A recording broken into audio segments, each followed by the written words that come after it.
হাঁটতে হাঁটতে চলে আসলাম গ্রামের সাইডে। এই যে দৃশ্যটা আছে না, দৃশ্যটা অনেক সুন্দর। ছোট ছোট বাচ্চারা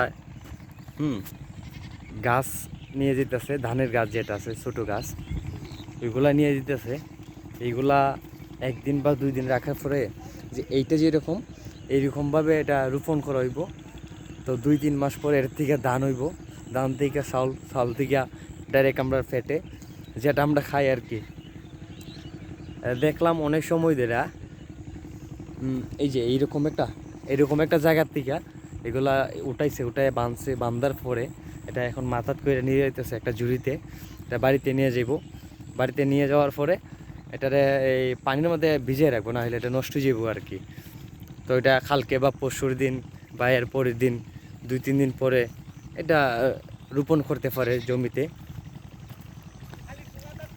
দেখেতে অনেকটা একটা ভালো লাগছে এগুলা দৃশ্য।